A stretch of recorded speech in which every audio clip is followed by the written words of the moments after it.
One of the biggest healers, played very well. And speaking of, man, trench lines were going in. You mentioned Sanivas. I think we're about to see even more. I am so ecstatic that we get to see trench lines in our second semifinal matchup. It's one of my favorite maps. It's going to be so fun.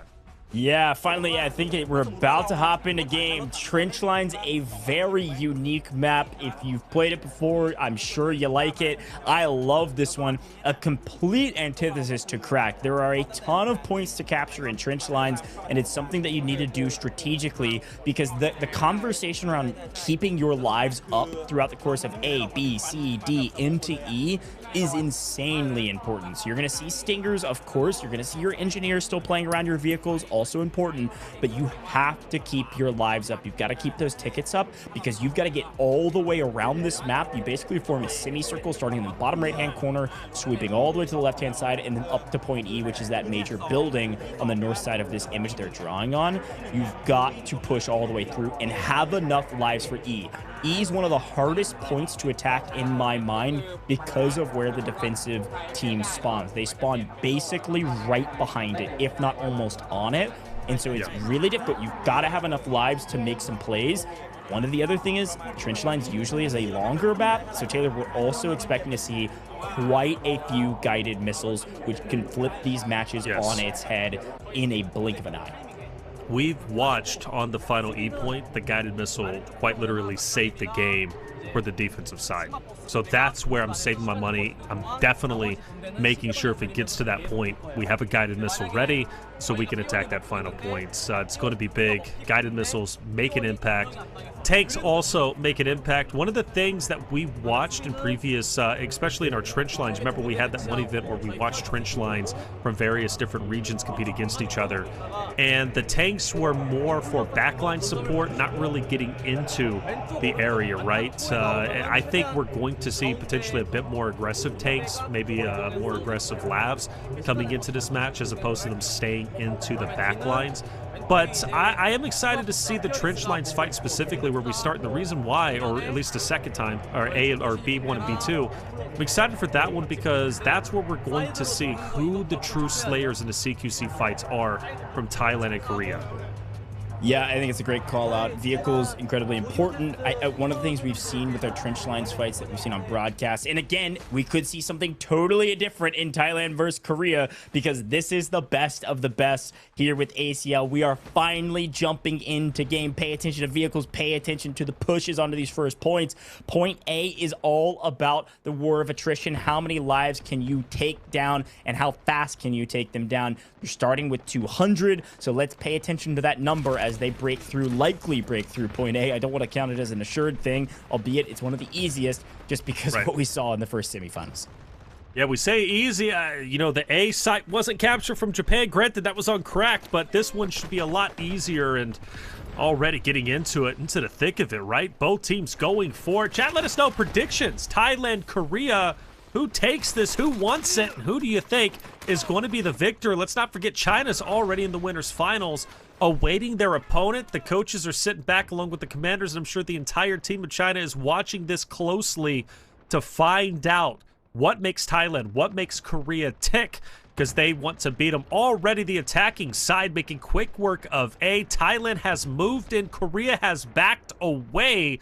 But this isn't any indication that Korea is a weak team. Like Go said, right? A, it's a relatively easy point to capture. Where we will start to see if Thailand is truly that team who can make some magic happen against Korea is on the next attack. B1 and B2 when we move the trench lines. Yeah, very quick work of A. This is pretty usual for the most part on point A of trench lines. It's frankly a pretty easy one to capture comparatively. And of course, you've got to chalk it up to the fact that Thailand's got a tank to start. So obviously a ton of value there if they're able to keep it alive. They need to play extremely low risk with that vehicle. They don't need to be too aggressive with it. You can't afford to lose it early. You're going to see a ton of value from it later. Now, as we push past A into B, this is where, well, the name of the map gets its name. We are moving to the trenches. And Taylor, I'm gonna be honest, it's one of my favorite points on the map. B1 and B2, so fun. Wow. I will say, as we take a look at our leaderboard already, Dark Star is crushing it for Thailand. Doing a great job there. But here's a quick look at the pushes into these trenches. One of the things we've seen in past trench lines competitions, look at this force moving all together on the left-hand side. They're going to make a aggressive push all the way to B1 with one flanker trying to play spoiler, and he's only able to clean up 2. This is a beautiful push onto B1. Let's see if they're able to net some nice yield immediately. This could set up B1 and B2 extremely well. This could set up their push quickly to gain ground and continue to keep the defense on the back foot. You've got to keep the defense on their heels, make them put in themselves into a respawn stabilization blender so that you have a chance to keep using that momentum to win this one. Wolfpacking like that is scary. It really is. Korea's got to have an answer for that quickly. The way Thailand executed that push was beautiful. Not only wolfpacking together onto the B1 site, but also throwing the smokes down. This is probably, I mean, if they capture B1 and B2 within the next minute or so, it's going to be one of the quickest captures I have seen on trench lines personally for B1 and B2. It's very difficult to capture 2 points simultaneously, but Thailand is doing it. Korea has to make a full frontal push, and you see them doing it now on the top of your screen, straight into the Thailand defense. Obviously, they're on the attack, but they're trying to defend the B2 site. They've already managed to get B1. But are they starting to fall apart? Will B2 get captured? That's the question. I'm liking this counter push from Korea. The fact that they now only have to focus on one objective, B2, means they can full front or full send everybody to this point, wipe Thailand out on the attacking side, and then clear B2, which is exactly what they ended up doing. But Thailand, scary process, right? To push in and get their hands on both sides that quickly. Korea, they've got their hands full, but they are handling it quite well.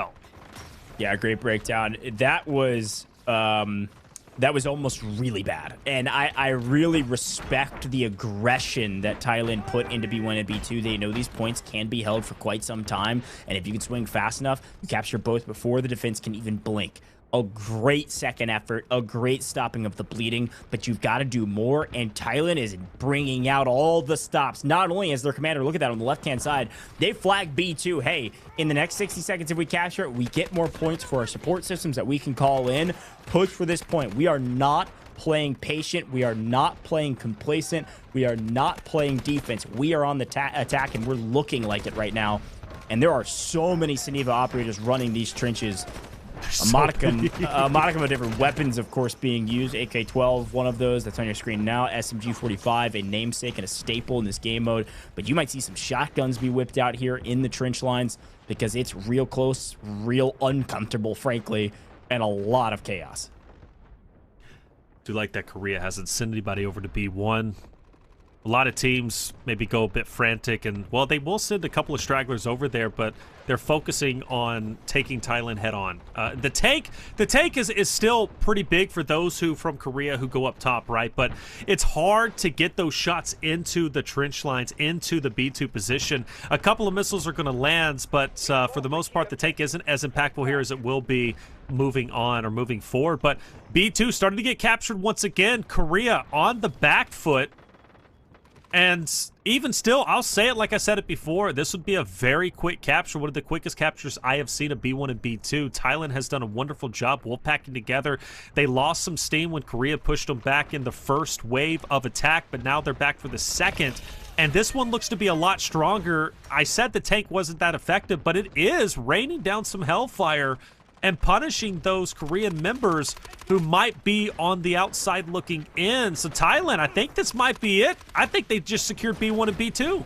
Yeah, this is crazy too, because you got to remember, if you've played trench lines, you know point C is almost a gimme for the attackers. Yeah. It's something that is nearly assured. I haven't hardly seen a team hold more than 50 lives on point C, maybe ever, and I've done it a ton. And the crazy thing about Thailand's push to capture B1 and B2 means they're going in with maximum lives onto C, which we know extremely hard to hold. So they're going to be moving in onto points D1 and D2, likely, probably I would even give it 90% certainty, with full lives as well at 200. So keep your eyes on that. Dark Star still, entry fragger still on top, crushing it there at the top of the leaderboard from a score and kills category. And I'm going to be honest, too. You said it was one of the fastest you've seen on B1, B2. It was also the most aggressive tank usage I've seen on those points. And to not get punished, I think, was a misstep from Korea. Yeah, because we saw Korea with quite a few rocket launchers. Like, they could have utilized that to take down the tank. but it was hard. And Darkstar, the leading Slayer, is also the tank operator, and he was just peppering those missiles inside. You know, Pubstar in chat, shout out to you. You know, you said trenches keep you safe for the most part from tanks. I agree, and that's typically how it is. But now that we're seeing the top-level play, the top-level esports play, we're seeing the tanks utilized to climb walls, to pepper the players from Korea in the trench lines. The tank warfare has been brilliant. I've already learned so much, not only from China, but now from Korea, or should be now from Thailand, from Darkstar. Brilliant work. Beautiful job. And now they're on C, like you said, it's a gimme. Thailand looking strong. This is what I needed. You asked me, do I want to see a game 3? No, I want to see exactly what I'm watching. Thailand dominate Korea, not because I'm invested in Thailand or one or the other, but this is the kind of energy you need to face off against a hot and ready China. Yeah, it's a great call out. And like I said, C, pretty easy to capture for the most part, as long as you play fairly smart. And it looks like their commander has given the order, I think, smartly this time to capture C and capture it now within the next minute and a half. Should be quite easy. Here's the big aggressive push. There does seem to be a Korean force inside the building holding down as long as they can, but it's just a numbers game at this point. You're just outnumbered 2-1 almost on most of these points. It's just a matter of time. Here's a quick listen in with Thailand. เอาเลยมีนะเว้ย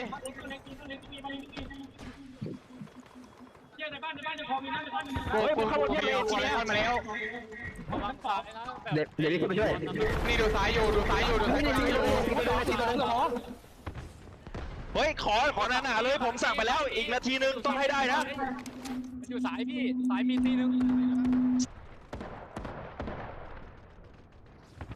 A beautiful listen in yet again. Of course, we don't understand all of the comms, but what you can tell is the composed chemistry, the aggressive comms to convey information, and a fairly easy capture of C. As a reminder, of course, when you see the red, that's going to be your attackers. When you see the green, that is going to be your defenders. As we look through this, Korea definitely on the back foot. You can even tell with this positioning of Korea, they are setting up for D1 and D2 as C falls. Where they're standing is the lumber yard that is D2, I believe. And so you have to be able to hold that because the momentum push here could be a blink of an eye, and all of a sudden the attackers are moving on to the final point with maximum lives. Point C. Thailand captured point C, and they only lost 7 tickets total. Granted, it's a much easier point than the other ones we've witnessed, but to only lose 7 speaks volumes about how well they are playing. Darkstar is leading the eliminations category. Paper cut on Thailand, 30-plus reses already. He's putting in the work. He's keeping Thailand up. He's refusing to give up those tickets, which is so valuable. In Thailand, playing so well, very coordinated. Already on to D1. Already making work on D2. They're going for both at the same time. This is what they did in trench lines. Let's listen into Korea on the defense.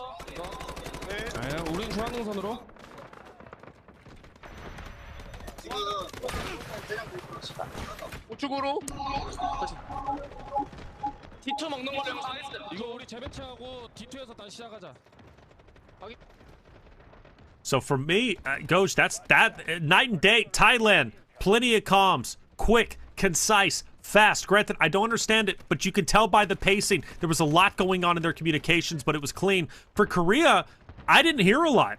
I didn't hear a lot of communication at all, and I wonder if they're really trying to figure it out in real time, or maybe there's not a game plan, or maybe Thailand is so overwhelming with their 3 tanks that Korea at this point, they're lost, and they don't know what to do. Yeah, this is an utter domination, and it's truly on the backs of these vehicles right now. I mean, this is so oppressive. Korea can't even blink as they try to target one tank. They get blown up by another. Finally, one of their tanks go down.